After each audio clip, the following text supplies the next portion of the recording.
After the death of Moses, the servant of the Lord said to Joshua son of Nun, Moses' aide, "Moses, my servant, is dead. Now then, you and all these people, get ready to cross the Jordan River into the land I am about to give to them, to the Israelites. I will give you every place where you set your foot, as I promised Moses. Your territory will extend from the desert to Lebanon, and from the great river, the Euphrates, all the Hittite country, to the Mediterranean Sea in the west. No one will be able to stand against you all the days of your life. As I was with Moses, so I will be with you. I will never leave you nor forsake you. Be strong and courageous, because you will lead these people to inherit the land I swore to their ancestors to give them. Be strong and very courageous. Be careful to obey all the law my servant Moses gave you. Do not turn from it to the right or to the left, that you may be successful wherever you go. Keep this book of the law always on your lips. Meditate on it day and night, so that you may be careful to do everything written in it. Then you will be prosperous and successful. Have I not commanded you? Be strong and courageous. Do not be afraid. Do not be discouraged, for the Lord your God will be with you wherever you go." So Joshua ordered the officers of the people, "Go through the camp and tell the people, get your provisions ready. 3 days from now, you will cross the Jordan here to go in and take possession of the land the Lord your God is giving you for your own." But to the Reubenites, the Gadites, and the half-tribe of Manasseh, Joshua said, "Remember the command that Moses the servant of the Lord gave you after he said, 'The Lord your God will give you rest by giving you this land.' Your wives, your children, and your livestock may stay in the land that Moses gave you east of the Jordan, but all your fighting men, ready for battle, must cross over ahead of your fellow Israelites. You are to help them until the Lord gives them rest, as he has done for you, and until they too have taken possession of the land the Lord your God is giving them. After that, you may go back and occupy your own land, which Moses the servant of the Lord gave you east of the Jordan toward the sunrise."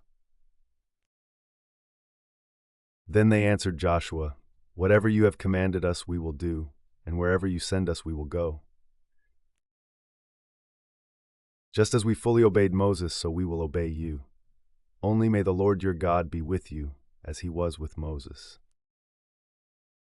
Whoever rebels against your word and does not obey it, whatever you may command them, will be put to death. Only be strong and courageous." Then Joshua son of Nun secretly sent 2 spies from Shittim. "Go, look over the land," he said, "especially Jericho." So they went and entered the house of a prostitute named Rahab and stayed there. The king of Jericho was told, "Look, some of the Israelites have come here tonight to spy out the land." So the king of Jericho sent this message to Rahab, "Bring out the men who came to you and entered your house, because they have come to spy out the whole land." But the woman had taken the 2 men and hidden them.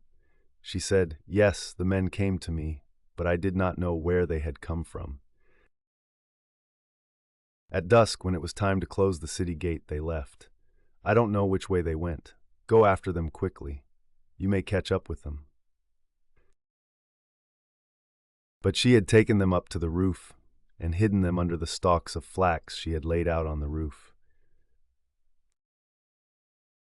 So the men set out in pursuit of the spies on the road that leads to the fords of the Jordan, and as soon as the pursuers had gone out, the gate was shut.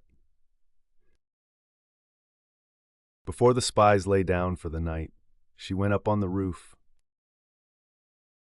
and said to them, "I know that the Lord has given you this land, and that a great fear of you has fallen on us, so that all who live in this country are melting in fear because of you.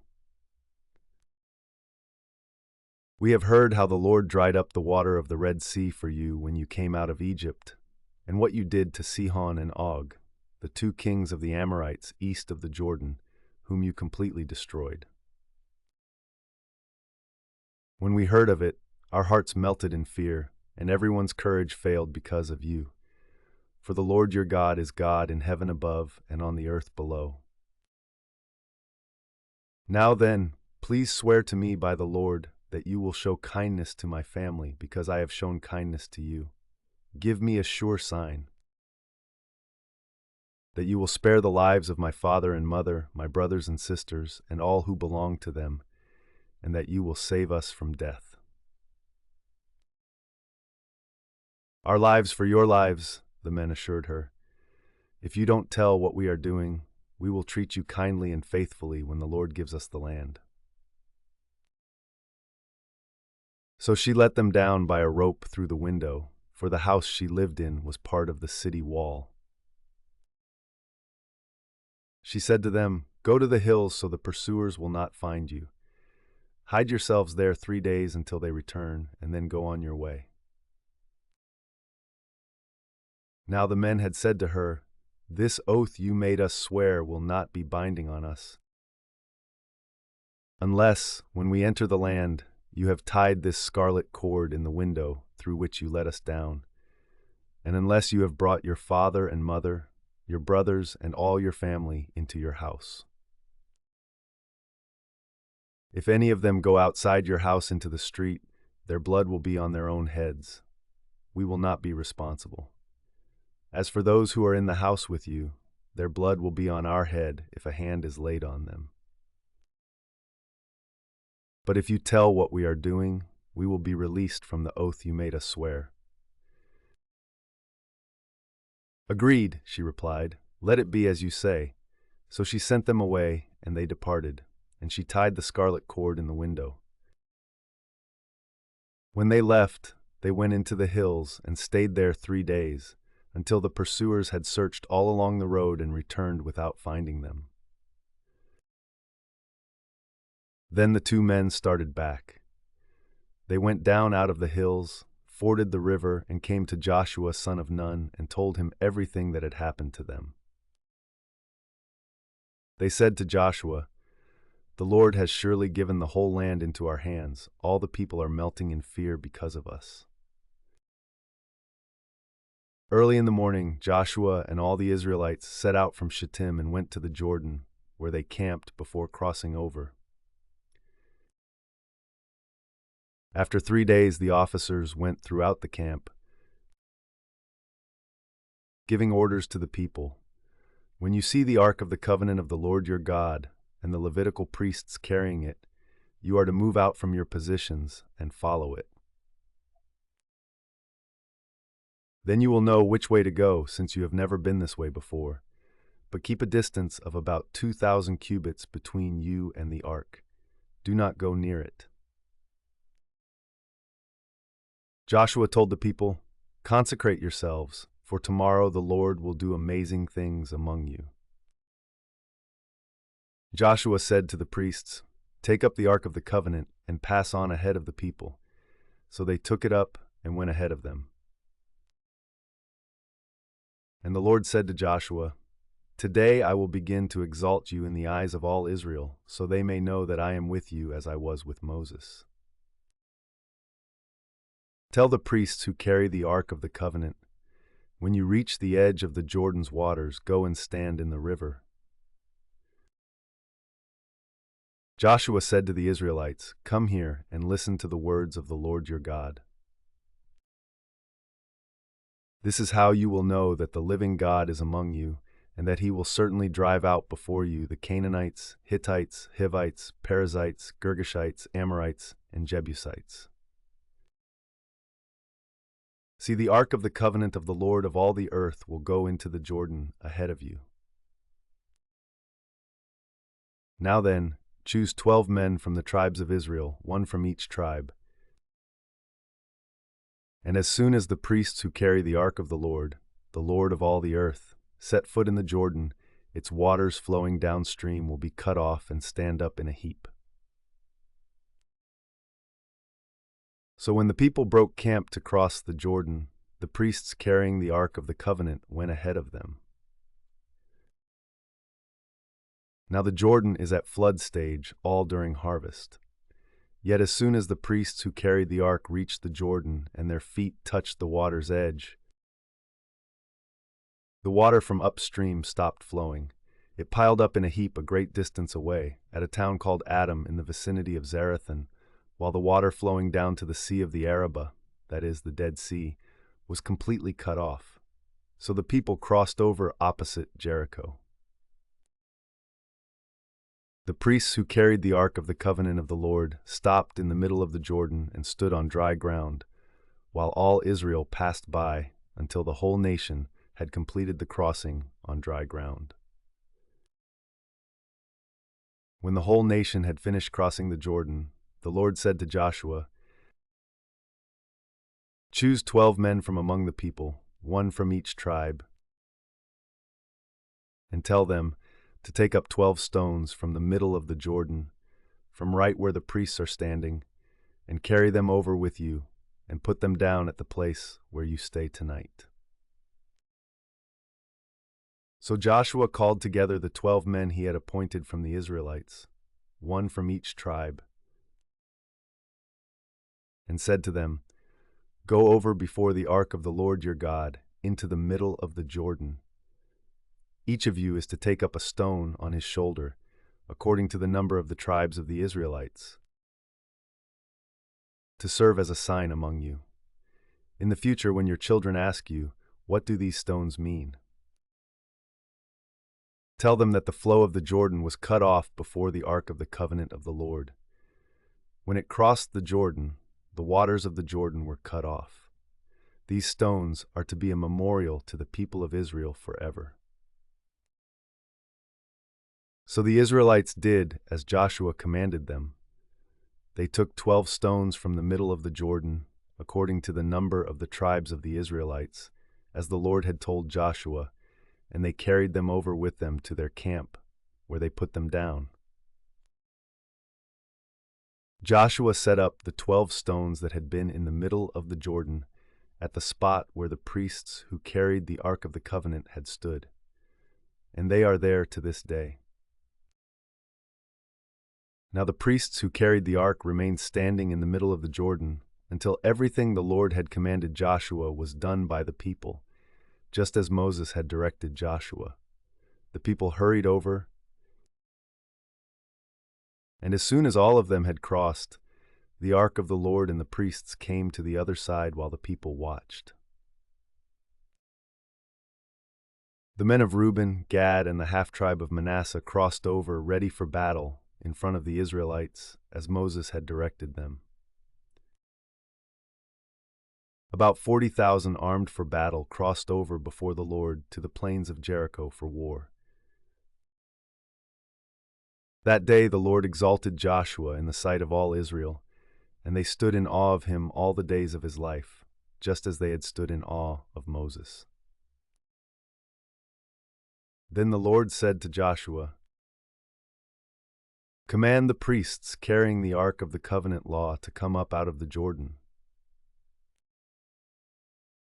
So Joshua commanded the priests, "Come up out of the Jordan." And the priests came up out of the river carrying the Ark of the Covenant of the Lord. No sooner had they set their feet on the dry ground than the waters of the Jordan returned to their place and ran at flood stage as before. On the 10th day of the first month, the people went up from the Jordan and camped at Gilgal on the eastern border of Jericho.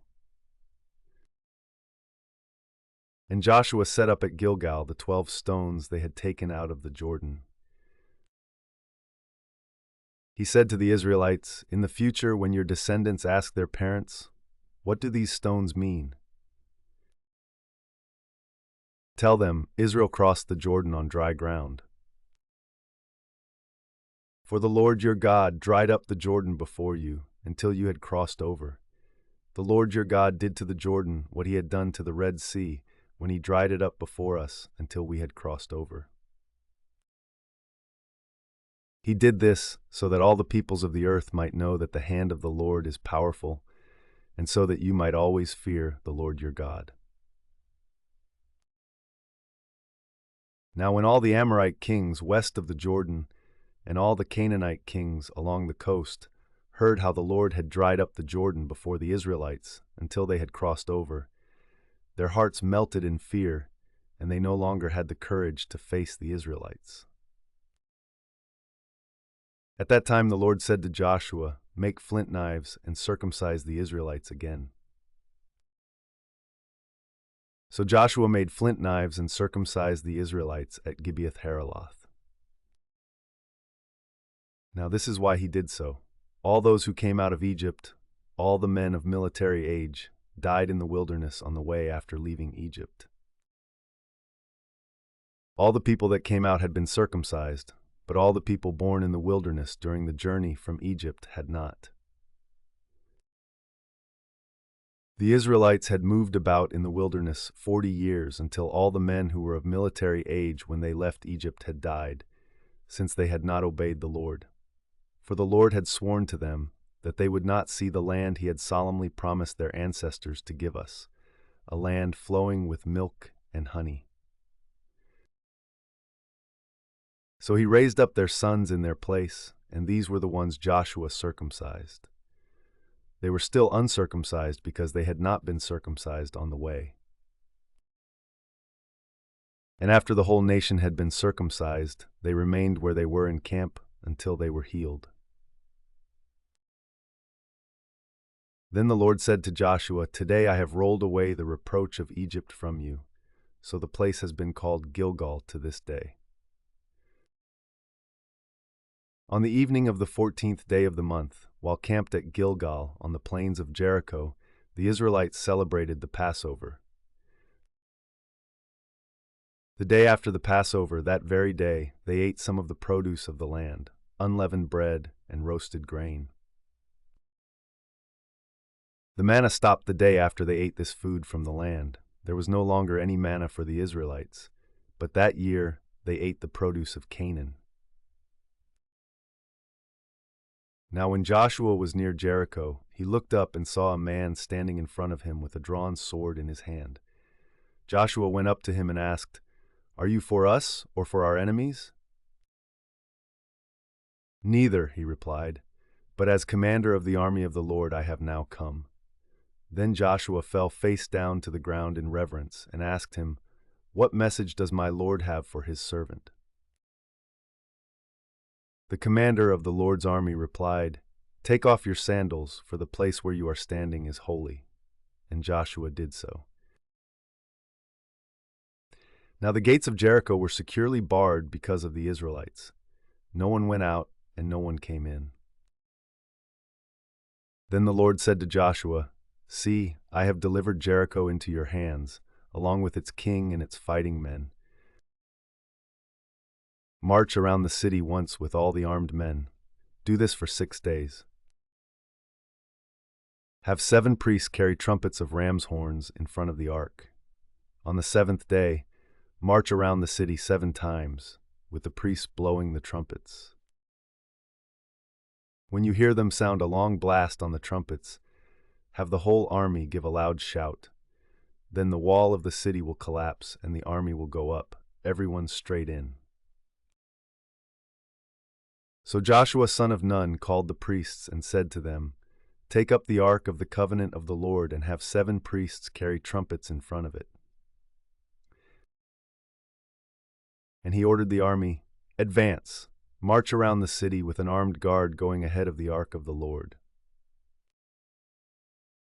When Joshua had spoken to the people, the 7 priests carrying the 7 trumpets before the Lord went forward, blowing their trumpets, and the ark of the Lord's covenant followed them.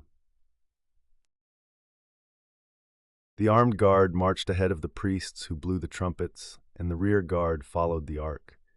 All this time the trumpets were sounding. But Joshua had commanded the army, "Do not give a war cry, do not raise your voices, do not say a word until the day I tell you to shout, then shout." So he had the ark of the Lord carried around the city, circling it once. Then the army returned to camp and spent the night there. Joshua got up early the next morning, and the priests took up the ark of the Lord.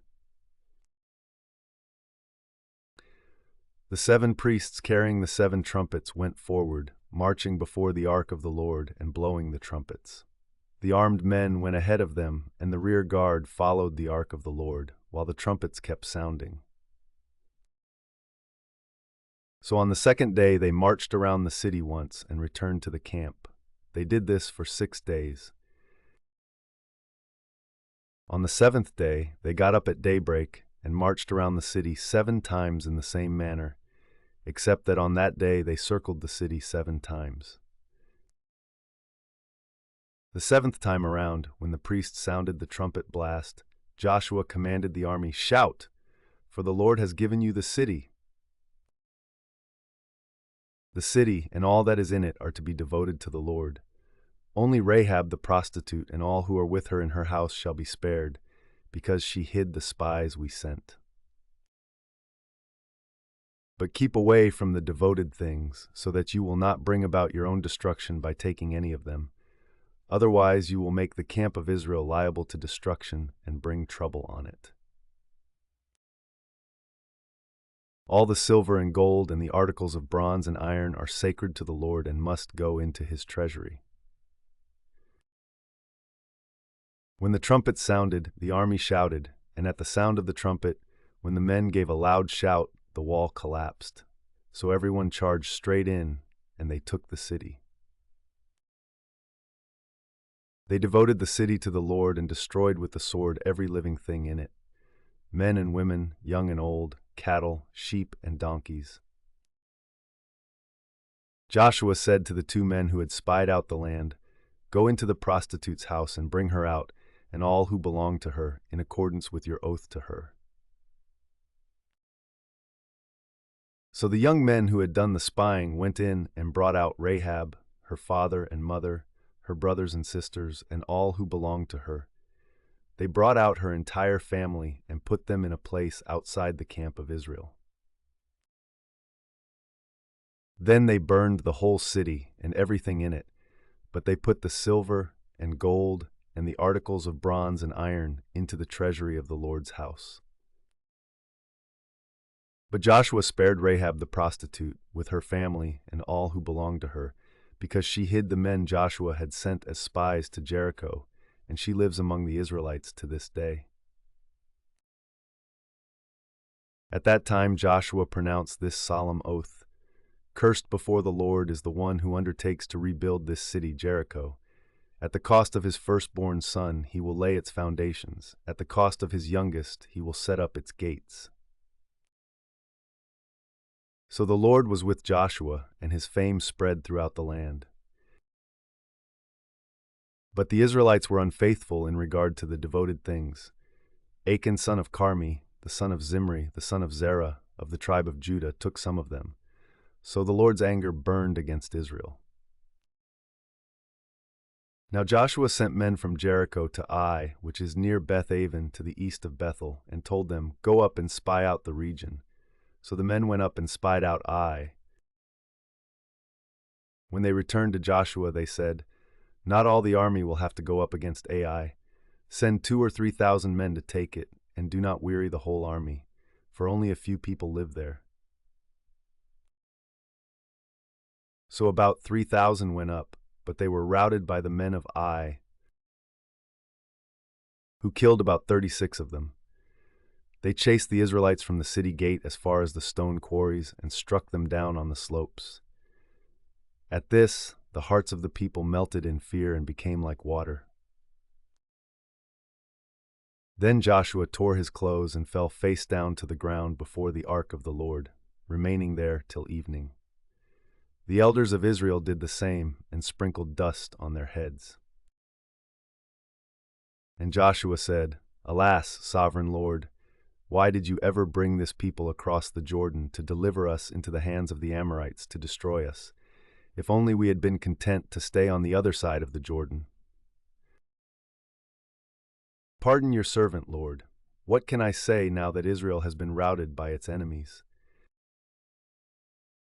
The Canaanites and the other people of the country will hear about this, and they will surround us and wipe out our name from the earth.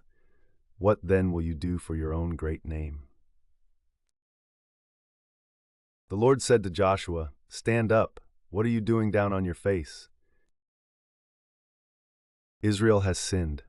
They have violated my covenant, which I commanded them to keep.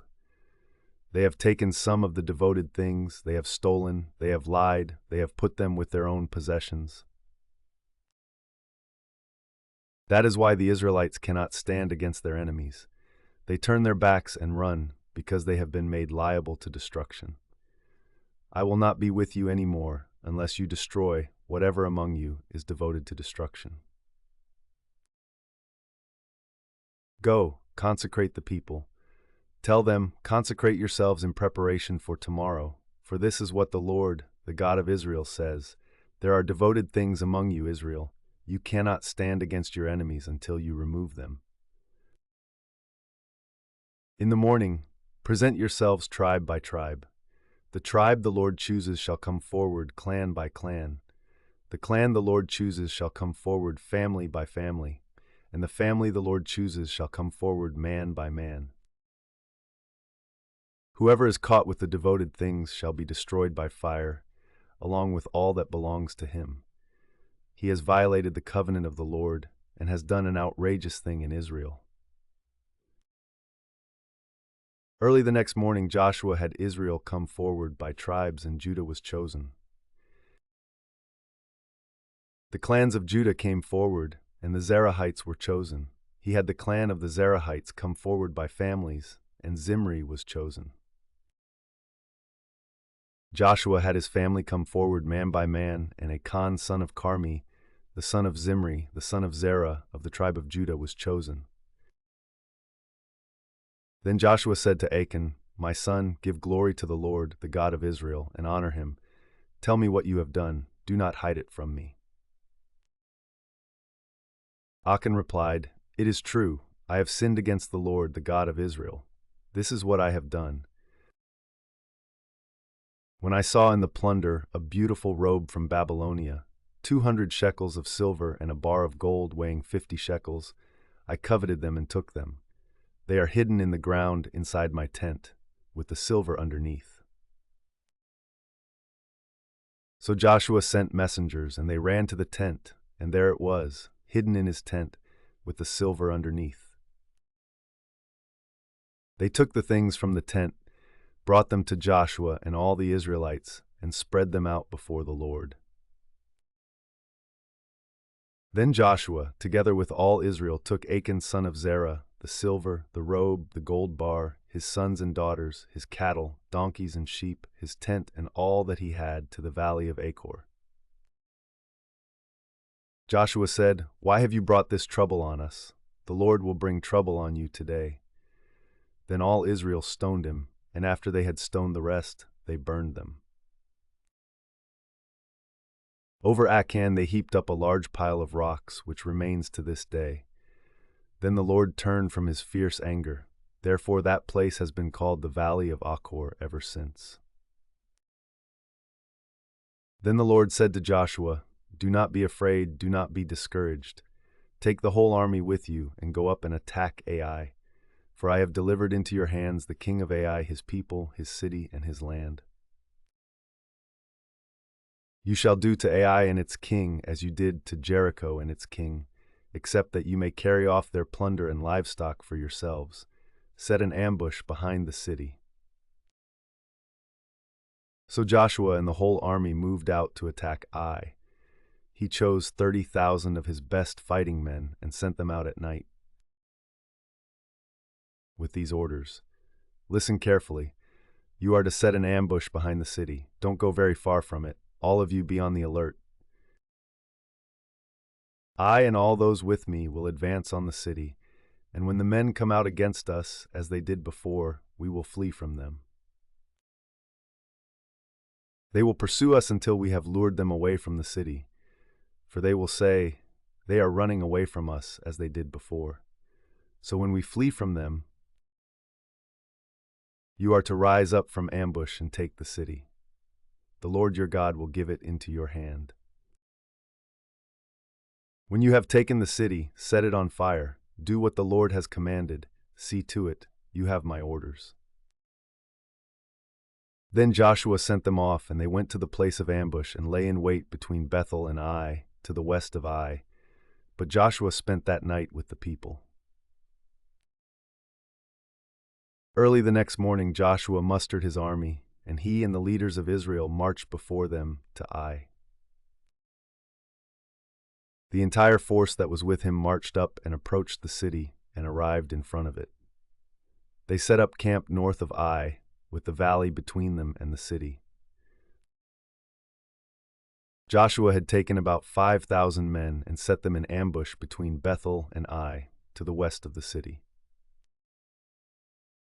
So the soldiers took up their positions, with the main camp to the north of the city and the ambush to the west of it.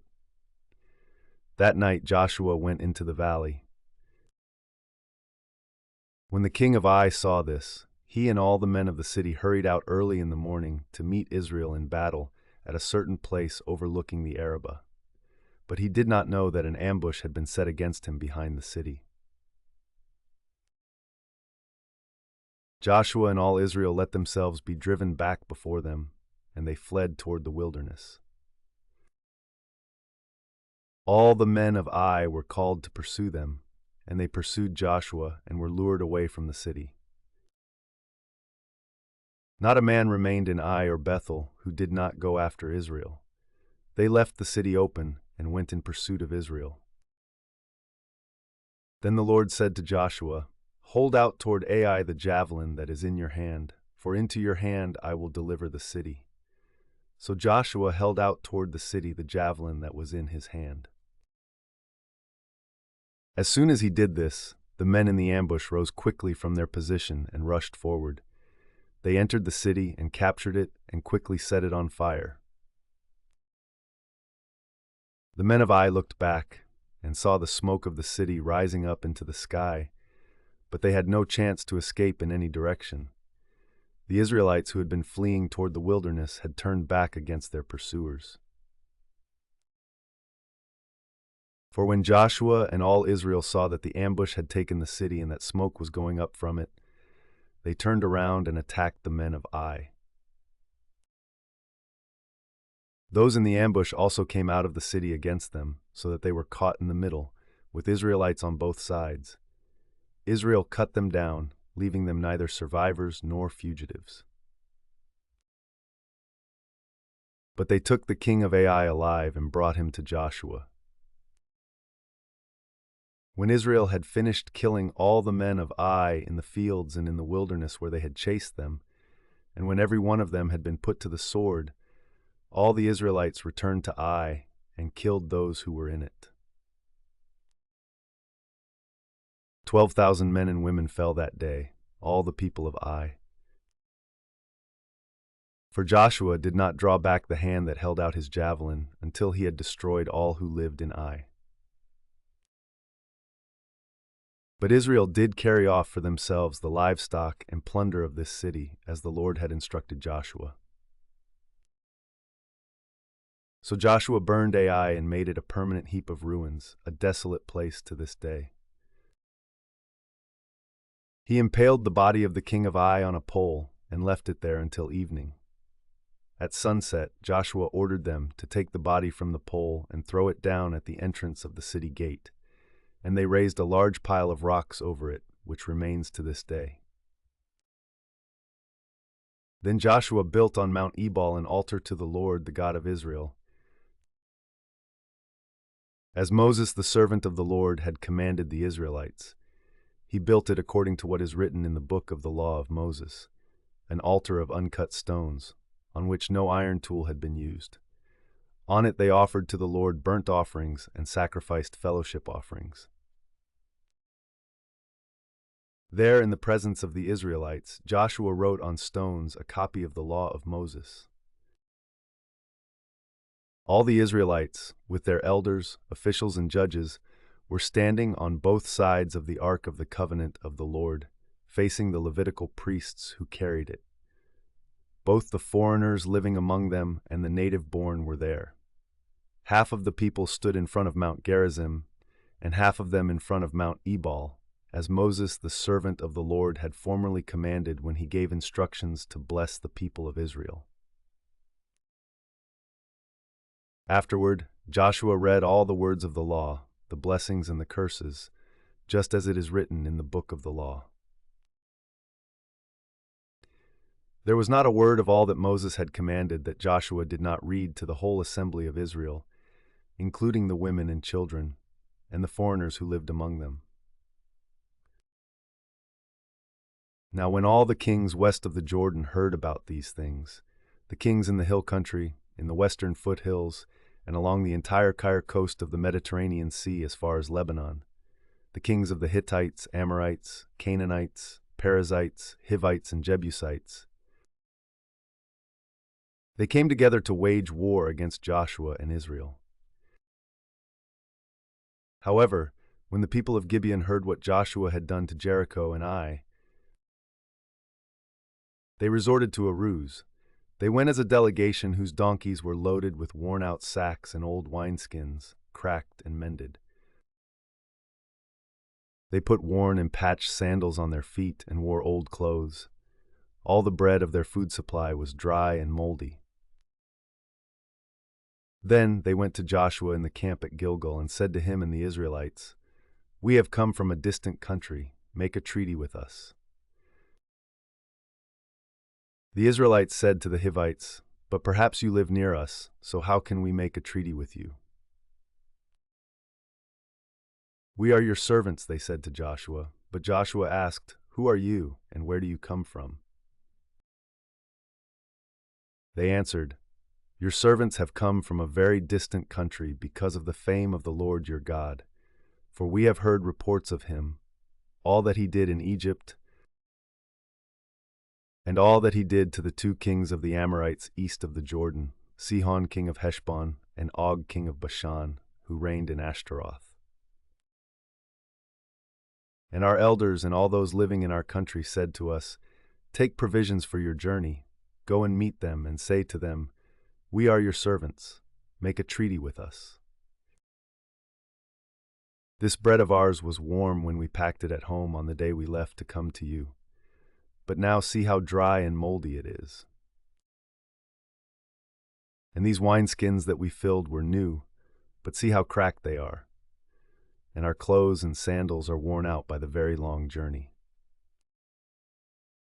The Israelites sampled their provisions, but did not inquire of the Lord. Then Joshua made a treaty of peace with them to let them live, and the leaders of the assembly ratified it by oath. 3 days after they made the treaty with the Gibeonites, the Israelites heard that they were neighbors, living near them. So the Israelites set out, and on the 3rd day came to their cities, Gibeon, Kephirah, Beeroth, and Kiriath-Jearim. But the Israelites did not attack them, because the leaders of the assembly had sworn an oath to them by the Lord, the God of Israel. The whole assembly grumbled against the leaders. But all the leaders answered, "We have given them our oath by the Lord, the God of Israel, and we cannot touch them now. This is what we will do to them. We will let them live, so that God's wrath will not fall on us for breaking the oath we swore to them." They continued, "Let them live, but let them be woodcutters and water carriers in the service of the whole assembly." So the leader's promise to them was kept. Then Joshua summoned the Gibeonites and said, "Why did you deceive us by saying, 'We live a long way from you,' while actually you live near us? You are now under a curse.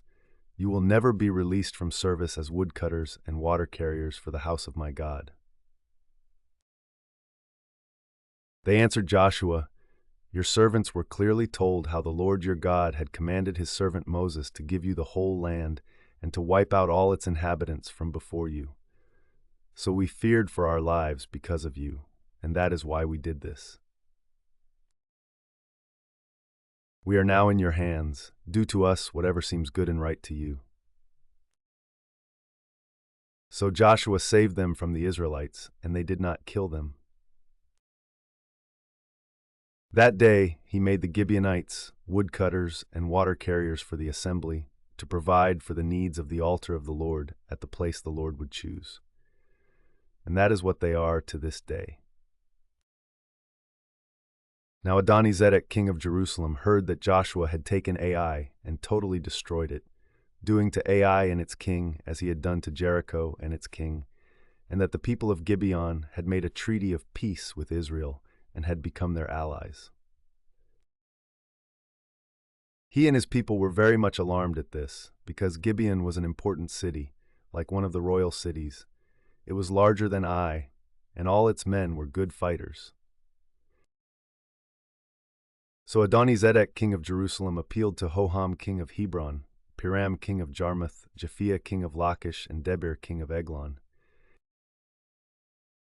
"Come up and help me attack Gibeon," he said, "because it has made peace with Joshua and the Israelites."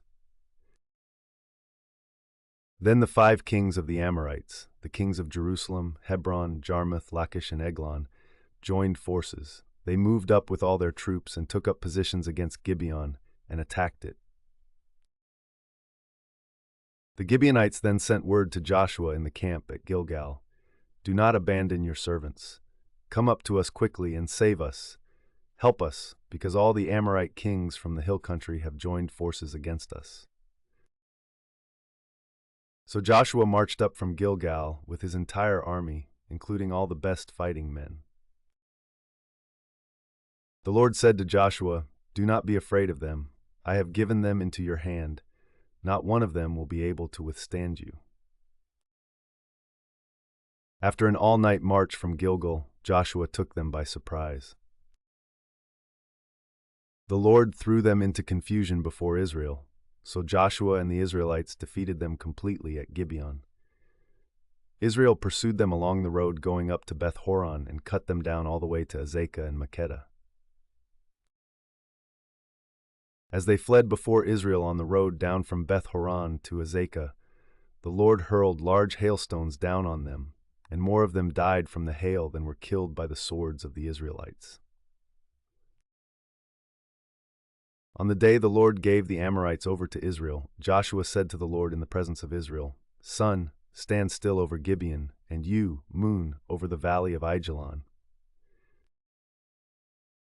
So the sun stood still, and the moon stopped, till the nation avenged itself on its enemies, as it is written in the book of Jashar. The sun stopped in the middle of the sky and delayed going down about a full day. There has never been a day like it before or since, a day when the Lord listened to a human being.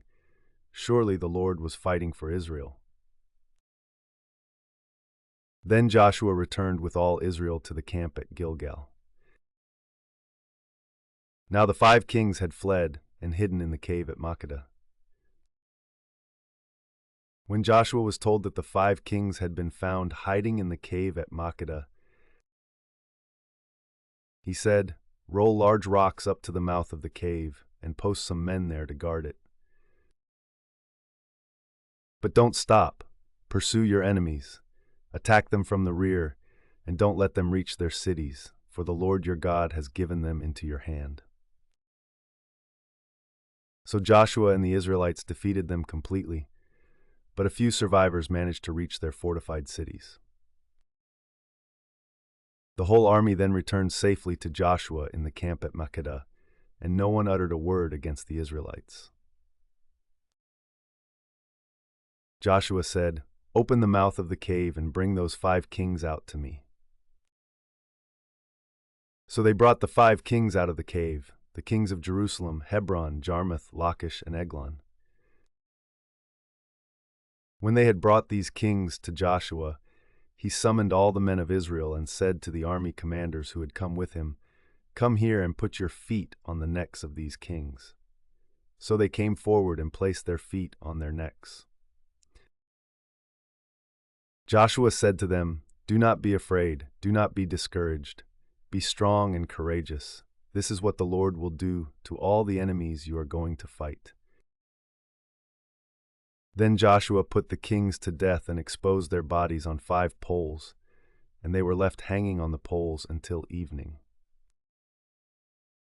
At sunset, Joshua gave the order, and they took them down from the poles and threw them into the cave where they had been hiding. At the mouth of the cave they placed large rocks, which are there to this day. That day Joshua took Makkedah.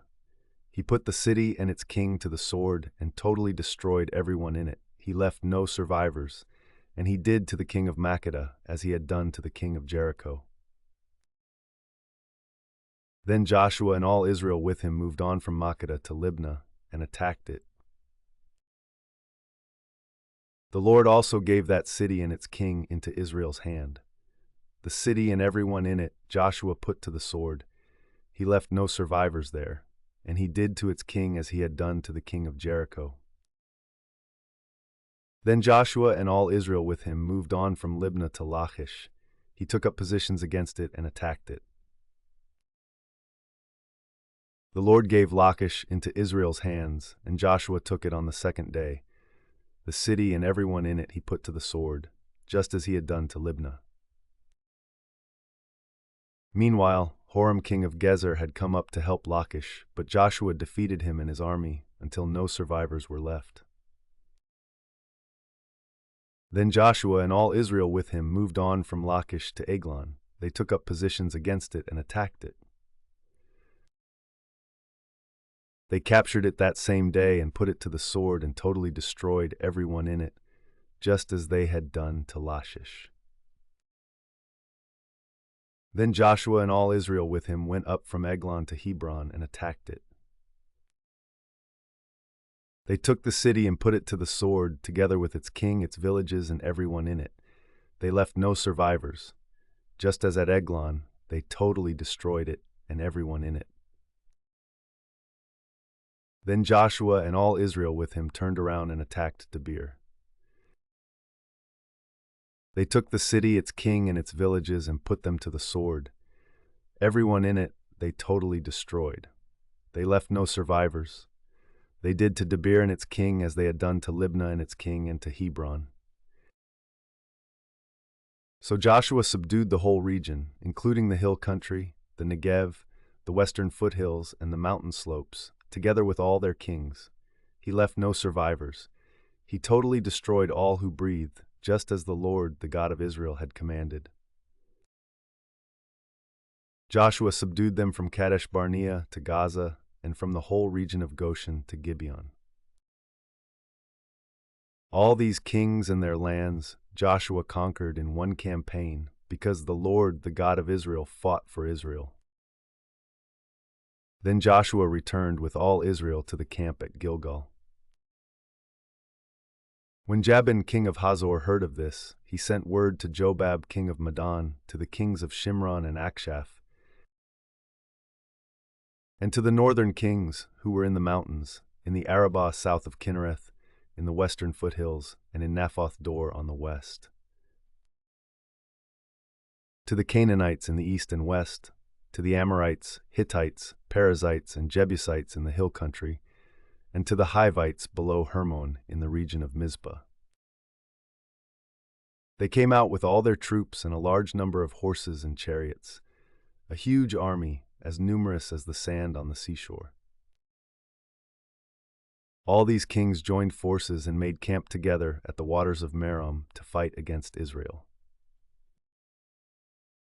The Lord said to Joshua, "Do not be afraid of them, because by this time tomorrow I will hand all of them slain over to Israel. You are to hamstring their horses and burn their chariots." So Joshua and his whole army came against them suddenly at the waters of Merom and attacked them. And the Lord gave them into the hand of Israel. They defeated them and pursued them all the way to Greater Sidon, to Misrephoth Maim, and to the valley of Mizpah on the east, until no survivors were left. Joshua did to them as the Lord had directed.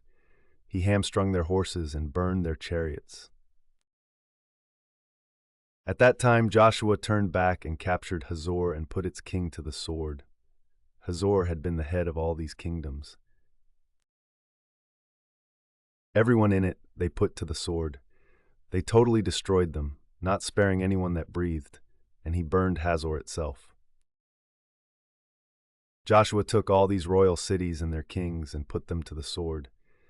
He totally destroyed them, as Moses, the servant of the Lord, had commanded. Yet Israel did not burn any of the cities built on their mounds, except Hazor, which Joshua burned. The Israelites carried off for themselves all the plunder and livestock of these cities, but all the people they put to the sword until they completely destroyed them, not sparing anyone that breathed. As the Lord commanded his servant Moses, so Moses commanded Joshua, and Joshua did it. He left nothing undone of all that the Lord commanded Moses. So Joshua took this entire land, the hill country, all the Negev, the whole region of Goshen, the western foothills, the Arabah, and the mountains of Israel, with their foothills, from Mount Halak, which rises towards Seir, to Baal Gad, in the valley of Lebanon below Mount Hermon. He captured all their kings and put them to death. Joshua waged war against all these kings for a long time. Except for the Hivites living in Gibeon, not one city made a treaty of peace with the Israelites, who took them all in battle. For it was the Lord himself who hardened their hearts to wage war against Israel, so that he might destroy them totally, exterminating them without mercy, as the Lord had commanded Moses. At that time Joshua went and destroyed the Anakites from the hill country, from Hebron, Debir, and Anab, from all the hill country of Judah, and from all the hill country of Israel. Joshua totally destroyed them and their towns. No Anakites were left in Israelite territory. Only in Gaza, Gath, and Ashdod did any survive. So Joshua took the entire land, just as the Lord had directed Moses, and he gave it as an inheritance to Israel, according to their tribal divisions. Then the land had rest from war. These are the kings of the land whom the Israelites had defeated, and whose territory they took over east of the Jordan, from the Arnon Gorge to Mount Hermon, including all the eastern side of the Arabah. Sihon, king of the Amorites, who reigned in Heshbon. He ruled from Aroer on the rim of the Arnon Gorge, from the middle of the gorge, to the Jabbok River, which is the border of the Ammonites. This included half of Gilead. He also ruled over the eastern Arabah, from the Sea of Galilee to the Sea of the Arabah, that is, the Dead Sea, to Beth Jeshemoth, and then southward below the slopes of Pisgah. And the territory of Og, king of Bashan, one of the last of the Rephites, who reigned in Ashtaroth and Edrei. He ruled over Mount Hermon, Selekah, all of Bashan to the border of the people of Gesher and Makkah, and half of Gilead to the border of Sihon, king of Heshbon. Moses, the servant of the Lord, and the Israelites conquered them. And Moses, the servant of the Lord, gave their land to the Reubenites, the Gadites, and the half-tribe of Manasseh to be their possession.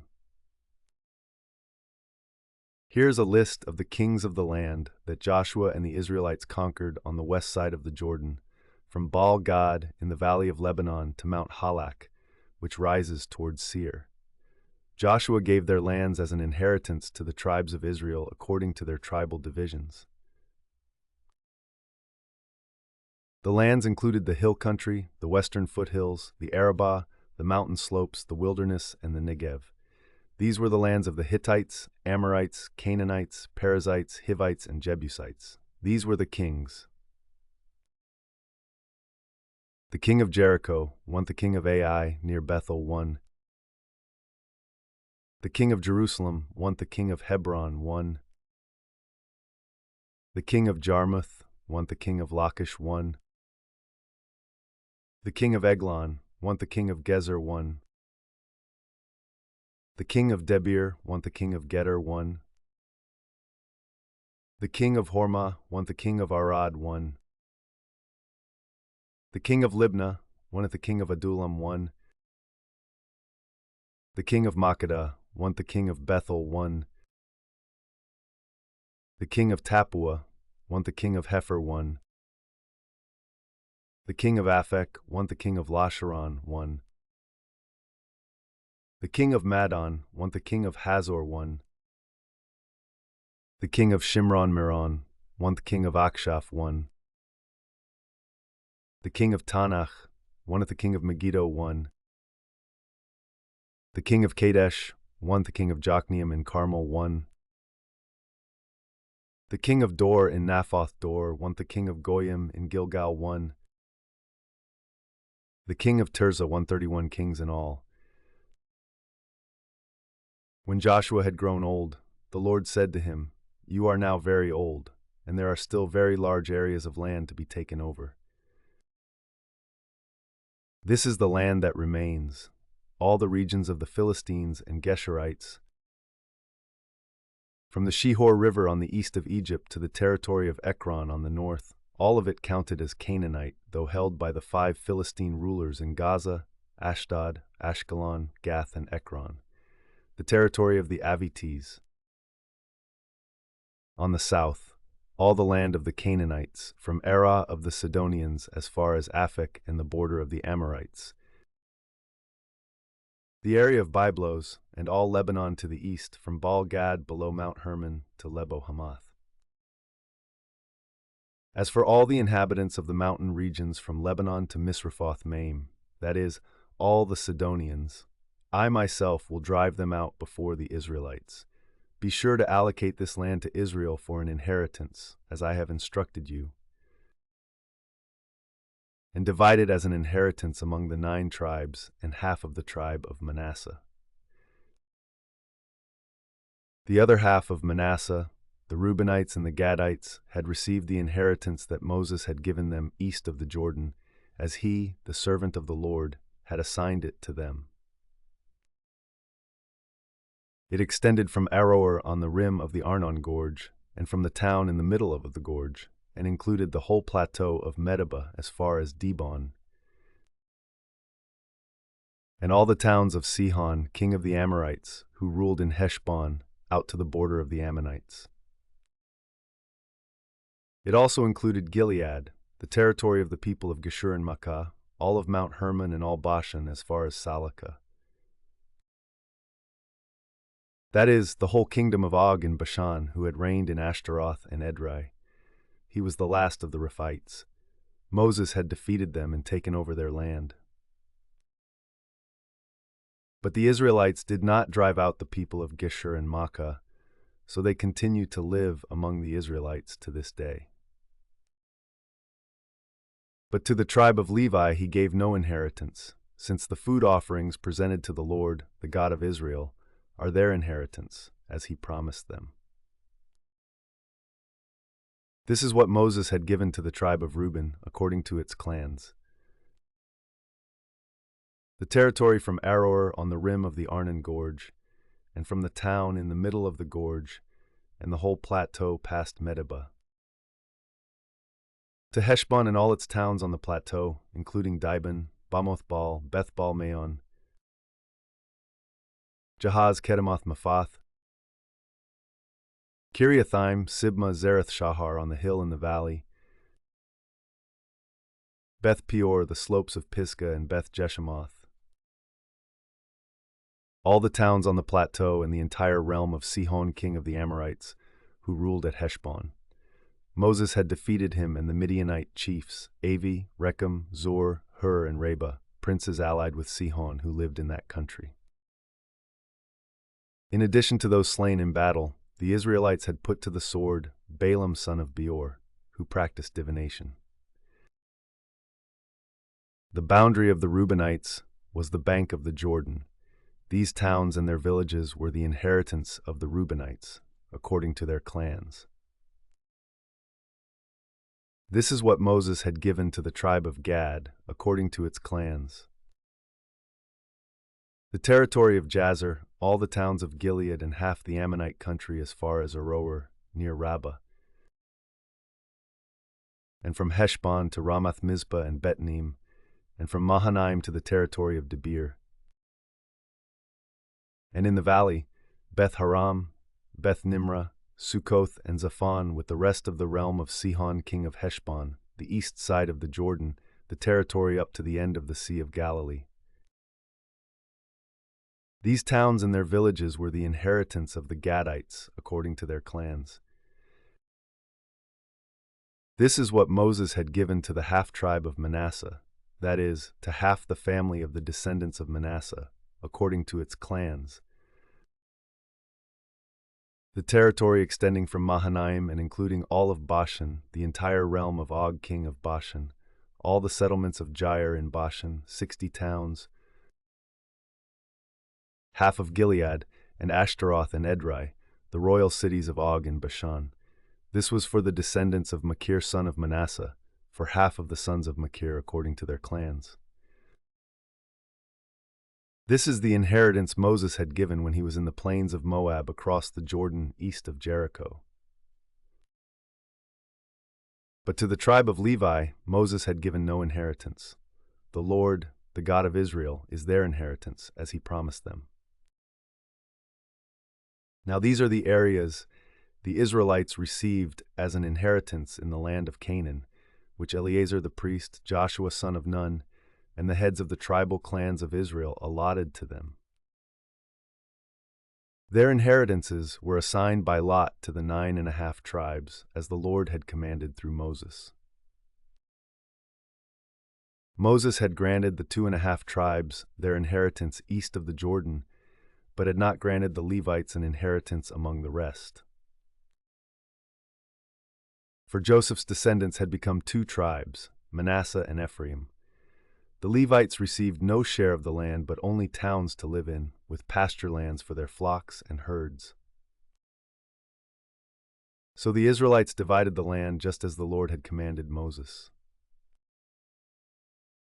Now the people of Judah approached Joshua at Gilgal, and Caleb son of Jephunneh the Kenizzite said to him, "You know what the Lord said to Moses the man of God at Kadesh Barnea, about you and me.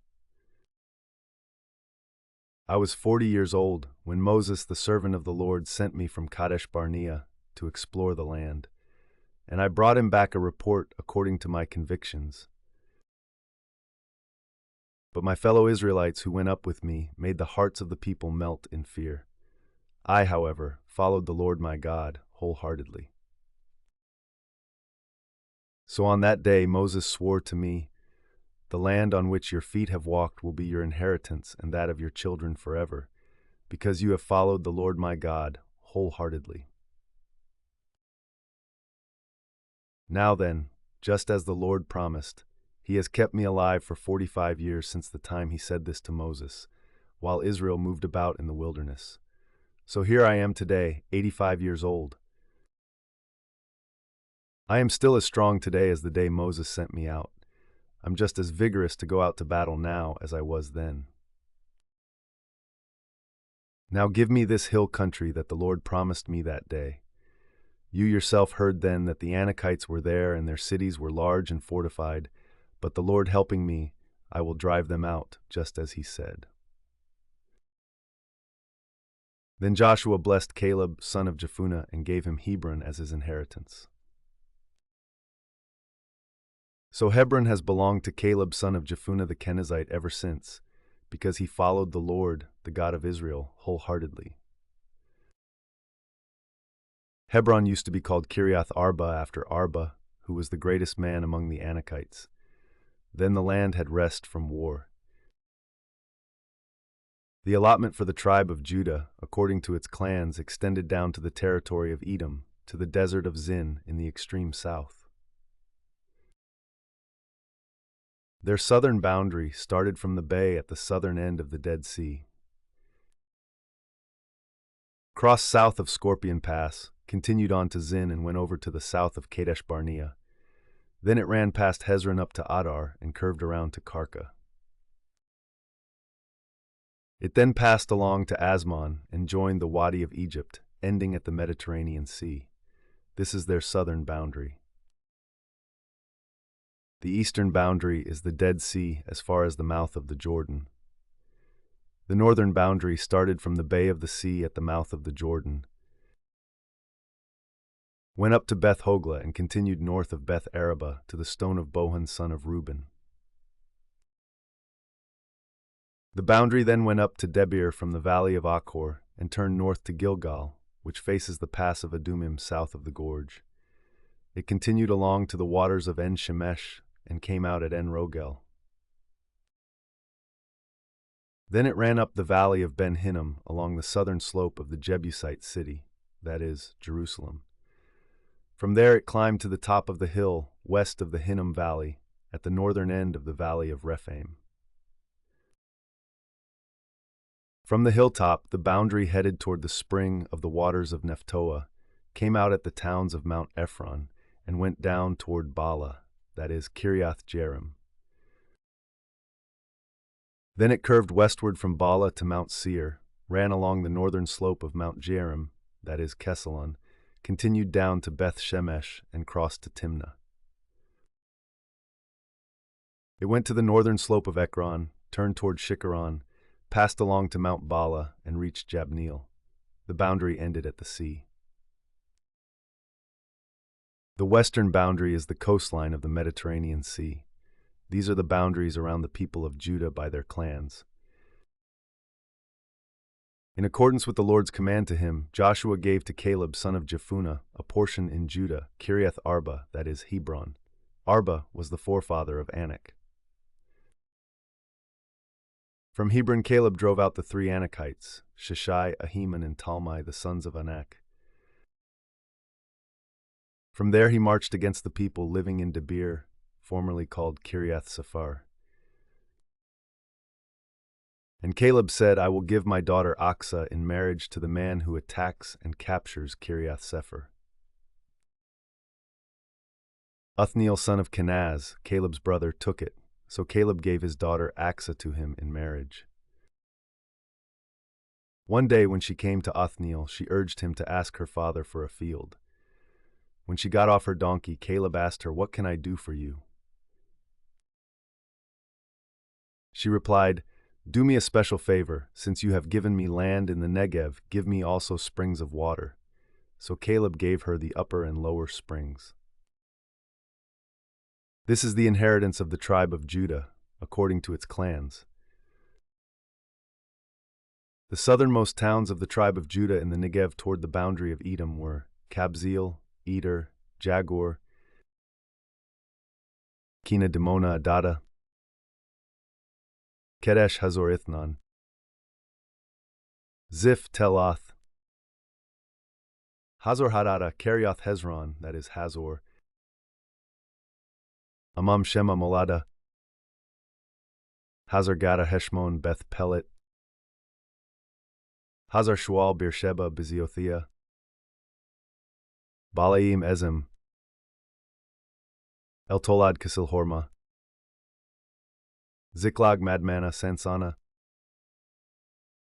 Labath, Shilhim, Ain, and Rimmon, a total of 29 towns and their villages. In the western foothills, Eshtal, Zorah, Ashna, Zanoah, and Ganim, Tapua, and Am, Jarmuth, Adullam, Soko, Azekah, Sharaim, Adathaim, and Gedera, or Gederothim, 14 towns and their villages. Zenan, Hadashah, Migdal Gad, Delian, Mizpah, Joktheel, Lachish, Boskath, Eglon, Kaban, Lamas, Kitlish, Gederoth, Beth Dagon, Nama, and Makkedah, 16 towns and their villages. Libnah, Ether, Ashan, Ashna, Nezib, Kala, Aksib, and Maresha, 9 towns and their villages. Ekron, with its surrounding settlements and villages. West of Ekron, all that were in the vicinity of Ashdod together with their villages. Ashdod, its surrounding settlements and villages, and Gaza, its settlements and villages, as far as the Wadi of Egypt and the coastline of the Mediterranean Sea. In the hill country, Shamir, Jatir, Soko, Dana, Kiriath Sana, that is, Debir, Anabishtemo Anim, Goshen, Holon, and Gilo, 11 towns and their villages. Arab, Duma, Jenim, Beth Tapua, Afekah, Humta, Kiriath Arba, that is, Hebron, and Zior, 9 towns and their villages. Maon, Carmel, Ziph, Judah, Jezreel, Zanoah, Cain, Gibeah, and Timnah, 10 towns and their villages. Halhul, Bethzor, Gedor, Marath, Beth-Anath, and Eltekon, 6 towns and their villages. Kiriath Baal, that is, Kiriath Jearim, and Rabbah, 2 towns and their villages. In the wilderness, Beth Araba, Midden, Sakaka, Nibshan, the city of salt, and Engedi, 6 towns and their villages. Judah could not dislodge the Jebusites, who were living in Jerusalem. To this day, the Jebusites live there with the people of Judah. The allotment for Joseph began at the Jordan, east of the springs of Jericho, and went up from there through the desert into the hill country of Bethel. It went on from Bethel, that is, Luz, crossed over to the territory of the Archetes in Ataroth, descended westward to the territory of the Japhletites as far as the region of lower Beth Horon, and on to Gezer, ending at the Mediterranean Sea. So Manasseh and Ephraim, the descendants of Joseph, received their inheritance. This was the territory of Ephraim, according to its clans. The boundary of their inheritance went from Ataroth Adar in the east to upper Beth Horon, and continued to the Mediterranean Sea. From Mikmethath on the north, it curved eastward to Tanath Shiloh, passing by it to Genoa on the east. Then it went down from Janoah to Ataroth and Nara, touched Jericho, and came out at the Jordan. From Tappuah, the border went west to the Kana ravine and ended at the Mediterranean Sea. This was the inheritance of the tribe of the Ephraimites, according to its clans. It also included all the towns and their villages that were set aside for the Ephraimites within the inheritance of the Manassites. They did not dislodge the Canaanites living in Gezer. To this day, the Canaanites live among the people of Ephraim, but are required to do forced labor. This was the allotment for the tribe of Manasseh as Joseph's firstborn, that is, for Machir, Manasseh's firstborn. Machir was the ancestor of the Gileadites who had received Gilead and Bashan because the Machirites were great soldiers.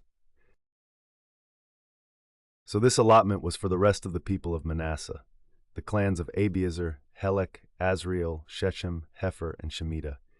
These are the other male descendants of Manasseh son of Joseph by their clans. Now Zelophehad son of Hepher, the son of Gilead, the son of Machir, the son of Manasseh, had no sons but only daughters, whose names were Mahlah, Noah, Hoglah, Milcah, and Tirzah. They went to Eleazar the priest, Joshua son of Nun, and the leaders and said, "The Lord commanded Moses to give us an inheritance among our relatives." So Joshua gave them an inheritance along with the brothers of their father, according to the Lord's command. Manasseh's share consisted of 10 tracts of land besides Gilead and Bashan east of the Jordan, because the daughters of the tribe of Manasseh received an inheritance among the sons. The land of Gilead belonged to the rest of the descendants of Manasseh. The territory of Manasseh extended from Asher to Mikmethath east of Shechem. The boundary ran southward from there to include the people living at En-Tappuah. Manasseh had the land of Tappuah, but Tappuah itself, on the boundary of Manasseh, belonged to the Ephraimites. Then the boundary continued south to the Kana ravine. There were towns belonging to Ephraim lying among the towns of Manasseh, but the boundary of Manasseh was the northern side of the ravine and ended at the Mediterranean Sea.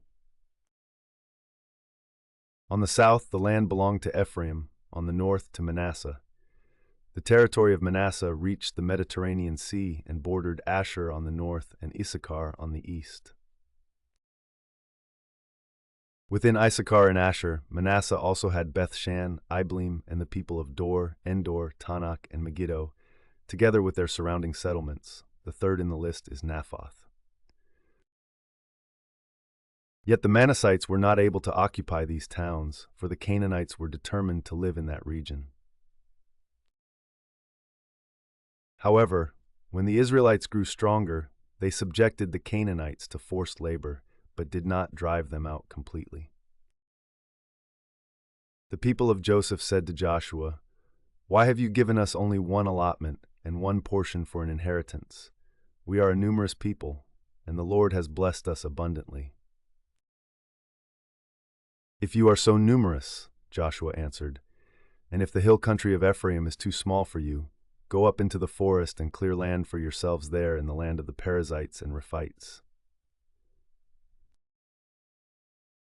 The people of Joseph replied, "The hill country is not enough for us, and all the Canaanites who live in the plain have chariots fitted with iron, both those in Bethshan and its settlements, and those in the valley of Jezreel." But Joshua said to the tribes of Joseph, to Ephraim and Manasseh, "You are numerous and very powerful. You will have not only one allotment, but the forested hill country as well. Clear it, and its farthest limits will be yours. Though the Canaanites have chariots fitted with iron, and though they are strong, you can drive them out." The whole assembly of the Israelites gathered at Shiloh and set up the tent of meeting there. The country was brought under their control, but there were still 7 Israelite tribes who had not yet received their inheritance. So Joshua said to the Israelites, "How long will you wait before you begin to take possession of the land that the Lord, the God of your ancestors, has given you? Appoint 3 men from each tribe. I will send them out to make a survey of the land and to write a description of it according to the inheritance of each. Then they will return to me. You are to divide the land into 7 parts. Judah is to remain in its territory on the south, and the tribes of Joseph in their territory on the north. After you have written descriptions of the 7 parts of the land, bring them here to me, and I will cast lots for you in the presence of the Lord our God." The Levites, however, do not get a portion among you, because the priestly service of the Lord is their inheritance. And Gad, Reuben, and the half-tribe of Manasseh have already received their inheritance on the east side of the Jordan. Moses, the servant of the Lord, gave it to them. As the men started on their way to map out the land, Joshua instructed them, "Go and make a survey of the land and write a description of it. Then return to me, and I will cast lots for you here at Shiloh in the presence of the Lord." So the men left and went through the land. They wrote its description on a scroll town by town in 7 parts and returned to Joshua in the camp at Shiloh. Joshua then cast lots for them in Shiloh in the presence of the Lord, and there he distributed the land to the Israelites according to their tribal divisions. The first lot came up for the tribe of Benjamin according to its clans. Their allotted territory lay between the tribes of Judah and Joseph. On the north side, their boundary began at the Jordan, past the northern slope of Jericho, and headed west into the hill country, coming out at the wilderness of Beth-aven. From there it crossed to the south slope of Luz, that is, Bethel, and went down to Adaroth Adar on the hill south of Lower Beth Horon. From the hill, facing Beth Horon on the south, the boundary turned south along the western side, and came out at Kiriath Baal, that is, Kiriath Jearim, a town of the people of Judah. This was the western side. The southern side began at the outskirts of Kiriath Jearim on the west, and the boundary came out at the spring of the waters of Nephtoah. The boundary went down to the foot of the hill facing the valley of Ben Hinnom, north of the valley of Rephaim. It continued down the Hinnom Valley along the southern slope of the Jebusite city, and so to Enrogel. It then curved north, went to En-Shemesh, continued to Geliloth, which faces the pass of Adumim, and ran down to the stone of Bohan son of Reuben. It continued to the northern slope of Beth Arabah, and on down into the Arabah.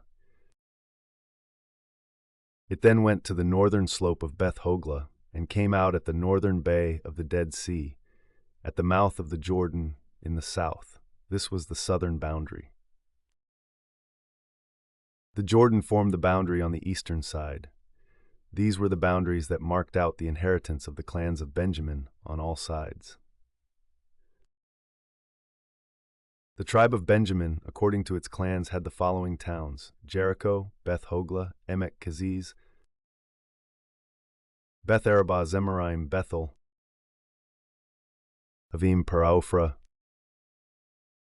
Kephar Ammoni, Ophni, and Geba, 12 towns and their villages. Gibeon Ramah, Beeroth, Mizpah, Kephira, Moza, Rapil, Tarala, Zelah, Haleph, the Jebusite city, that is Jerusalem, Gibeah, and Kiriath, 14 towns and their villages. This was the inheritance of Benjamin for its clans. The second lot came out for the tribe of Simeon, according to its clans. Their inheritance lay within the territory of Judah. It included Beersheba or Sheba, Moladah, Hazar-Shual, Bala Ezem, Eltolad, Bethel, Hormah, Glag, Beth Markaboth, Hazar Susa,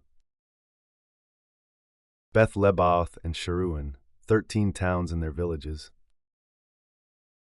Ain, Rimmon, Ether, and Ashan, 4 towns and their villages. And all the villages around these towns as far as Baalath Beer, Ramah in the Negev. This was the inheritance of the tribe of the Simeonites, according to its clans. The inheritance of the Simeonites was taken from the share of Judah, because Judah's portion was more than they needed. So the Simeonites received their inheritance within the territory of Judah. The third lot came up for Zebulun according to its clans. The boundary of their inheritance went as far as Sarid. Going west, it ran to Marlah, touched Dabbesheth, and extended to the ravine near Jokneam. It turned east from Sarid toward the sunrise to the territory of Kisloth Tabor, and went on to Dabroth and up to Japhia. Then it continued eastward to Gath Hefer and Eth Kazan. It came out at Rimmon and turned toward Neah. There the boundary went around on the north to Hanathon and ended at the valley of Iftah El. Included were Kath, Nahalal, Shimron, Idalah, and Bethlehem. There were 12 towns and their villages. These towns and their villages were the inheritance of Zebulun, according to its clans. The fourth lot came out for Issachar according to its clans. Their territory included Jezreel, Keseloth, Shunem, Hapharaim, Anaharath, Rabbit Kishion, Abez, Remeth and Ganim and Haddah and Beth Pazez. The boundary touched Tabor, Shahazuma, and Beth Shemesh and ended at the Jordan. There were 16 towns and their villages. These towns and their villages were the inheritance of the tribe of Issachar, according to its clans. The fifth lot came out for the tribe of Asher according to its clans. Their territory included Helkath, Hali, Akshaph, Alamelech, Amad, and Mishal. On the west, the boundary touched Carmel and Shihor-Libnath. It then turned east toward Beth Dagon, touched Zebulun in the valley of Iftah El, and went north to Beth Emek and Neel, passing Kabul on the left. It went to Abdon, Rehob, Hammon, and Cana, as far as Greater Sidon. The boundary then turned back toward Ramah and went to the fortified city of Tyre, turned toward Hosa, and came out at the Mediterranean Sea in the region of Aksib, Ummah, Aphek, and Rehob. There were 22 towns and their villages. These towns and their villages were the inheritance of the tribe of Asher, according to its clans. The sixth lot came out for Naphtali according to its clans. Their boundary went from Heleph and the large tree in Zaanannim, passing Adami Nekeb and Jabneel to Lacham, and ending at the Jordan. The boundary ran west through Aznoth Tabor and came out at Hukok. It touched Zebulun on the south, Asher on the west, and the Jordan on the east. The fortified towns were Ziddim, Zer, Hamath, Rakath, Kinnereth, Adamah, Hazor, Kedesh en Hazor, Iron, Migdal El, Horam, Beth-Anath, and Beth-Shemesh. There were 19 towns and their villages. These towns and their villages were the inheritance of the tribe of Naphtali, according to its clans. The seventh lot came out for the tribe of Dan according to its clans. The territory of their inheritance included Zorah, Eshtaol, Irshemesh, Shalabin, Aijalon, Ithla, Elon, Timnan, Tekeh, Gibbethon, Baalath, Jehud, Beneberak, Gath-Rimmon, Mijarkon, and Rakon, with the area facing Joppa. When the territory of the Danites was lost to them, they went up and attacked Leshem, took it, put it to the sword, and occupied it. They settled in Leshem and named it Dan after their ancestor. These towns and their villages were the inheritance of the tribe of Dan, according to its clans. When they had finished dividing the land into its allotted portions, the Israelites gave Joshua son of Nun an inheritance among them, as the Lord had commanded. They gave him the town he asked for, Timnath-Serah, in the hill country of Ephraim, and he built up the town and settled there. These are the territories that Eleazar the priest, Joshua son of Nun, and the heads of the tribal clans of Israel assigned by lot at Shiloh, in the presence of the Lord at the entrance to the tent of meeting. And so they finished dividing the land. Then the Lord said to Joshua, "Tell the Israelites to designate the cities of refuge, as I instructed you through Moses,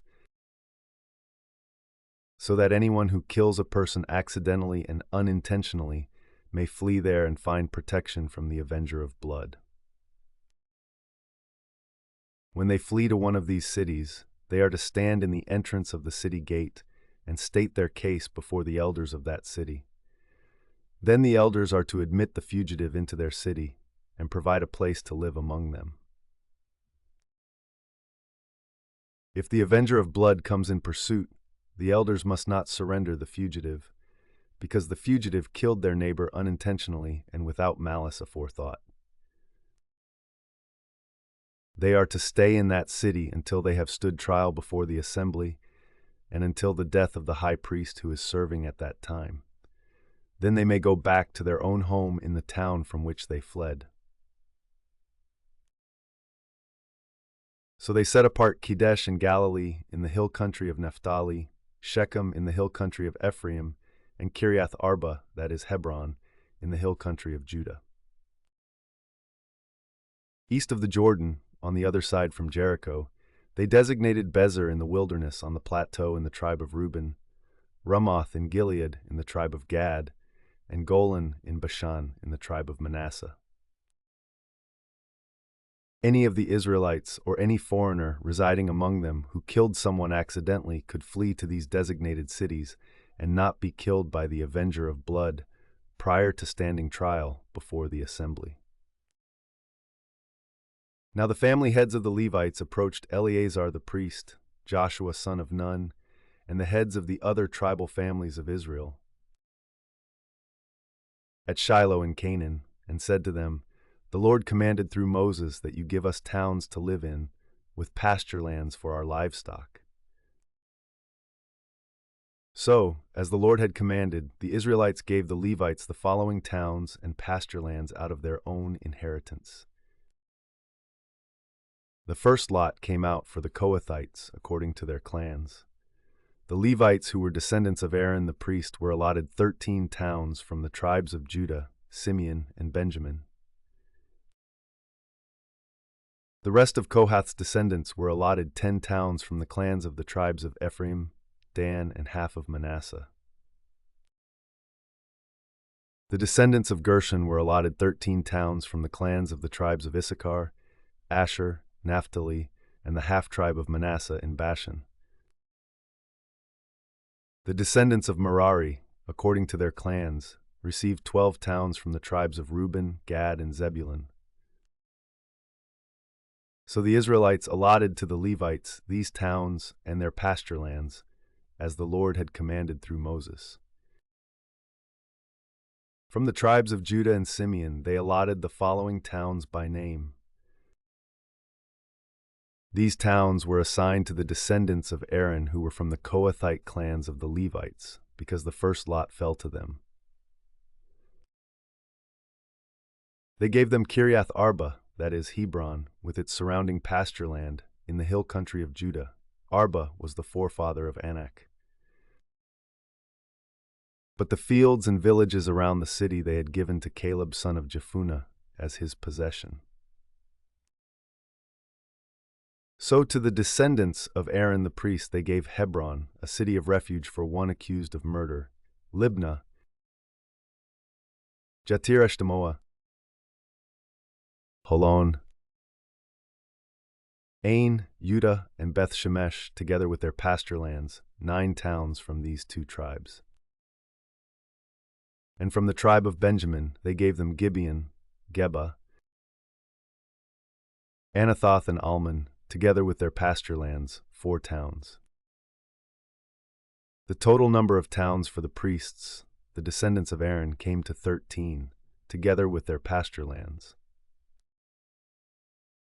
The rest of the Kohathite clans of the Levites were allotted towns from the tribe of Ephraim. In the hill country of Ephraim, they were given Shechem, a city of refuge for one accused of murder, and Gezer, Kibzaim, and Beth Horon, together with their pasture lands, 4 towns. Also from the tribe of Dan they received Eltekeh, Gibbethon, Aijalon, and Gath Rimmon, together with their pasture lands, 4 towns. From half the tribe of Manasseh they received Tanakh and Gath Rimmon, together with their pasture lands, 2 towns. All these 10 towns and their pasture lands were given to the rest of the Kohathite clans. The Levite clans of the Gershonites were given, from the half-tribe of Manasseh, Golan in Bashan, a city of refuge for one accused of murder, and Beeshtera, together with their pasture lands, 2 towns. From the tribe of Issachar, Kishion, Daberath, Jarmuth, and En-Ganim, together with their pasture lands, 4 towns. From the tribe of Asher, Mishal, Abdon, Helkath, and Rehob, together with their pasture lands, 4 towns. From the tribe of Naphtali, Kedesh in Galilee, a city of refuge for one accused of murder, Hamath Dor and Kartan, together with their pasture lands, 3 towns. The total number of towns of the Gershonite clans came to 13, together with their pasture lands. The Merarite clans, the rest of the Levites, were given from the tribe of Zebulun, Jokneam, Kartah, Dimnah, and Nahalal, together with their pasture lands, 4 towns. From the tribe of Reuben, Bezer, Jahaz, Kedemoth, and Mephath, together with their pasture lands, 4 towns. From the tribe of Gad, Ramoth and Gilead, a city of refuge for one accused of murder, Mahanaim, Heshbon, and Jazer, together with their pasture lands, 4 towns in all. The total number of towns allotted to the Merarite clans, who were the rest of the Levites, came to 12. The towns of the Levites in the territory held by the Israelites were 48 in all, together with their pasture lands. Each of these towns had pasture lands surrounding it. This was true for all these towns. So the Lord gave Israel all the land he had sworn to give their ancestors, and they took possession of it and settled there. The Lord gave them rest on every side, just as he had sworn to their ancestors. Not one of their enemies withstood them. The Lord gave all their enemies into their hands. Not one of all the Lord's good promises to Israel failed. Every one was fulfilled. Then Joshua summoned the Reubenites, the Gadites, and the half-tribe of Manasseh, and said to them, "You have done all that Moses, the servant of the Lord, commanded, and you have obeyed me in everything I commanded. For a long time now, to this very day, you have not deserted your fellow Israelites, but have carried out the mission the Lord your God gave you. Now that the Lord your God has given them rest as he promised, return to your homes in the land that Moses, the servant of the Lord, gave you on the other side of the Jordan. But be very careful to keep the commandment and the law that Moses, the servant of the Lord, gave you, to love the Lord your God, to walk in obedience to him, to keep his commands, to hold fast to him, and to serve him with all your heart and with all your soul." Then Joshua blessed them and sent them away, and they went to their homes. To the half-tribe of Manasseh Moses had given land in Bashan, and to the other half of the tribe Joshua gave land on the west side of the Jordan along with their fellow Israelites. When Joshua sent them home, he blessed them, saying, "Return to your homes with your great wealth, with large herds of livestock, with silver, gold, bronze, and iron, and a great quantity of clothing, and divide the plunder from your enemies with your fellow Israelites." So the Reubenites, the Gadites, and the half-tribe of Manasseh left the Israelites at Shiloh in Canaan to return to Gilead, their own land, which they had acquired in accordance with the command of the Lord through Moses. When they came to Geliloth near the Jordan in the land of Canaan, the Reubenites, the Gadites, and the half-tribe of Manasseh built an imposing altar there by the Jordan. And when the Israelites heard that they had built the altar on the border of Canaan at Geliloth, near the Jordan on the Israelite side, the whole assembly of Israel gathered at Shiloh to go to war against them. So the Israelites sent Phinehas son of Eleazar the priest to the land of Gilead, to Reuben, Gad, and the half-tribe of Manasseh. With him they sent 10 of the chief men, one from each of the tribes of Israel, each the head of a family division among the Israelite clans. When they went to Gilead, to Reuben, Gad, and the half-tribe of Manasseh, they said to them, "The whole assembly of the Lord says, how could you break faith with the God of Israel like this? How could you turn away from the Lord and build yourselves an altar in rebellion against him now? Was not the sin of Peor enough for us? Up to this very day we have not cleansed ourselves from that sin, even though a plague fell on the community of the Lord. And are you now turning away from the Lord? If you rebel against the Lord today, tomorrow he will be angry with the whole community of Israel. If the land you possess is defiled, come over to the Lord's land, where the Lord's tabernacle stands, and share the land with us. But do not rebel against the Lord or against us by building an altar for yourselves, other than the altar of the Lord our God." When Achan son of Zerah was unfaithful in regard to the devoted things, did not wrath come on the whole community of Israel? He was not the only one who died for his sin. Then Reuben, Gad, and the half-tribe of Manasseh replied to the heads of the clans of Israel, "The mighty one God, the Lord, the mighty one God, the Lord, he knows, and let Israel know. If this has been in rebellion or disobedience to the Lord, do not spare us this day. If we have built our own altar to turn away from the Lord and to offer burnt offerings and grain offerings, or to sacrifice fellowship offerings on it, may the Lord himself call us to account. No, we did it for fear that someday your descendants might say to ours, 'What do you have to do with the Lord, the God of Israel?' The Lord has made the Jordan a boundary between us and you Reubenites and Gadites. You have no share in the Lord. So your descendants might cause ours to stop fearing the Lord. That is why we said, let us get ready and build an altar, but not for burnt offerings or sacrifices. On the contrary, it is to be a witness between us and you and the generations that follow, that we will worship the Lord at his sanctuary with our burnt offerings, sacrifices, and fellowship offerings. Then in the future your descendants will not be able to say to ours, you have no share in the Lord. And we said, if they ever say this to us, or to our descendants, we will answer, look at the replica of the Lord's altar, which our ancestors built, not for burnt offerings and sacrifices, but as a witness between us and you.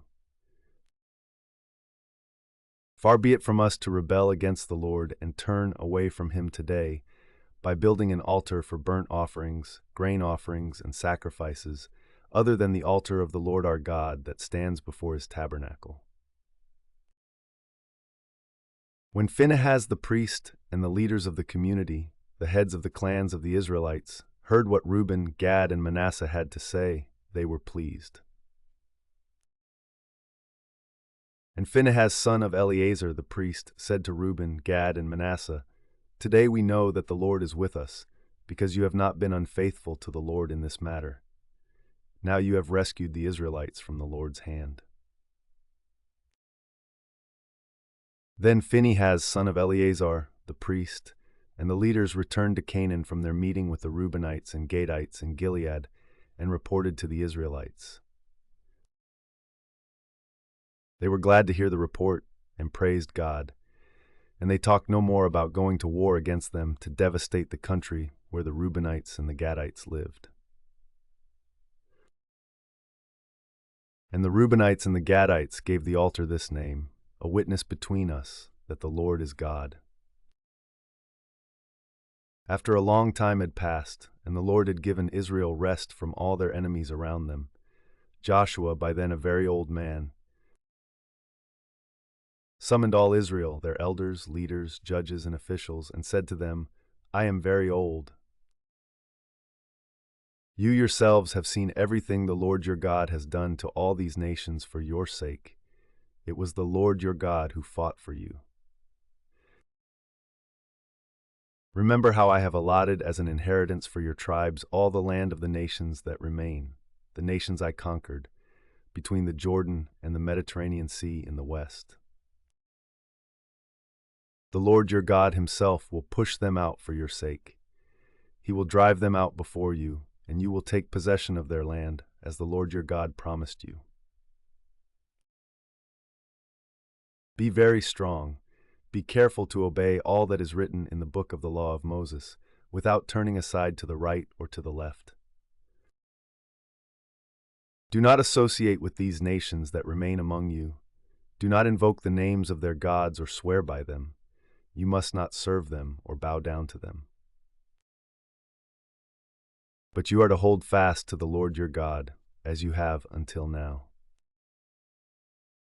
The Lord has driven out before you great and powerful nations. To this day no one has been able to withstand you. One of you routs 1,000, because the Lord your God fights for you, just as he promised. So be very careful to love the Lord your God. But if you turn away and ally yourselves with the survivors of these nations that remain among you, and if you intermarry with them and associate with them, then you may be sure that the Lord your God will no longer drive out these nations before you. Instead, they will become snares and traps for you, whips on your backs and thorns in your eyes, until you perish from this good land which the Lord your God has given you. Now I am about to go the way of all the earth. You know with all your heart and soul that not one of all the good promises the Lord your God gave you has failed. Every promise has been fulfilled, not one has failed. But just as all the good things the Lord your God has promised you have come to you, so he will bring on you all the evil things he has threatened, until the Lord your God has destroyed you from this good land he has given you. If you violate the covenant of the Lord your God, which he commanded you, and go and serve other gods and bow down to them, the Lord's anger will burn against you, and you will quickly perish from the good land he has given you. Then Joshua assembled all the tribes of Israel at Shechem. He summoned the elders, leaders, judges, and officials of Israel, and they presented themselves before God. Joshua said to all the people, "This is what the Lord, the God of Israel, says. Long ago your ancestors, including Terah, the father of Abraham, and Nahor, lived beyond the Euphrates River and worshipped other gods. But I took your father Abraham from the land beyond the Euphrates and led him throughout Canaan and gave him many descendants.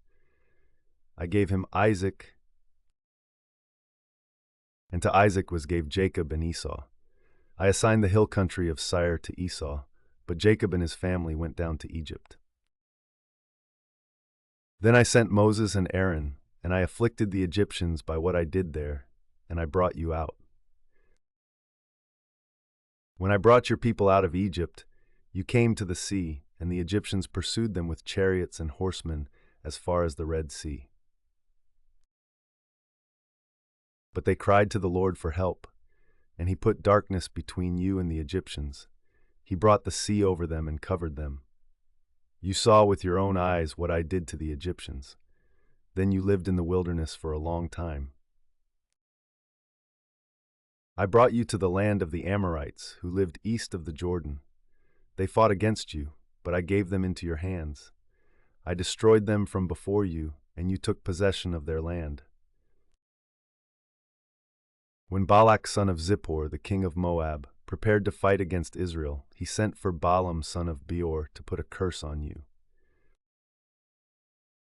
But I would not listen to Balaam, so he blessed you again and again, and I delivered you out of his hand. Then you crossed the Jordan and came to Jericho. The citizens of Jericho fought against you, as did also the Amorites, Perizzites, Canaanites, Hittites, Girgashites, Hivites, and Jebusites, but I gave them into your hands. I sent the hornet ahead of you, which drove them out before you, also the 2 Amorite kings. You did not do it with your own sword and bow.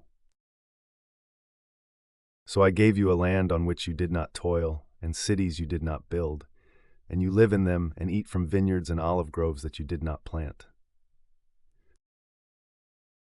Now fear the Lord and serve him with all faithfulness. Throw away the gods your ancestors worshipped beyond the Euphrates River and in Egypt, and serve the Lord. But if serving the Lord seems undesirable to you, then choose for yourselves this day whom you will serve, whether the gods your ancestors served beyond the Euphrates, or the gods of the Amorites, in whose land you are living. But as for me and my household, we will serve the Lord." Then the people answered, "Far be it from us to forsake the Lord to serve other gods. It was the Lord our God himself who brought us and our parents up out of Egypt, from that land of slavery, and performed those great signs before our eyes. He protected us on our entire journey and among all the nations through which we traveled. And the Lord drove out before us all the nations, including the Amorites who lived in the land. We too will serve the Lord, because he is our God." Joshua said to the people, "You are not able to serve the Lord. He is a holy God. He is a jealous God. He will not forgive your rebellion and your sins. If you forsake the Lord and serve foreign gods, he will turn and bring disaster on you and make an end of you after he has been good to you." But the people said to Joshua, "No, we will serve the Lord." Then Joshua said, "You are witnesses against yourselves that you have chosen to serve the Lord." "Yes, we are witnesses," they replied. "Now then," said Joshua, "throw away the foreign gods that are among you, and yield your hearts to the Lord, the God of Israel." And the people said to Joshua, "We will serve the Lord our God and obey him." On that day Joshua made a covenant for the people, and there at Shechem he reaffirmed for them decrees and laws. And Joshua recorded these things in the book of the law of God. Then he took a large stone and set it up there under the oak, near the holy place of the Lord. "See," he said to all the people, "this stone will be a witness against us. It has heard all the words the Lord has said to us. It will be a witness against you if you are untrue to your God." Then Joshua dismissed the people, each to their own inheritance. After these things, Joshua son of Nun, the servant of the Lord, died at the age of 110.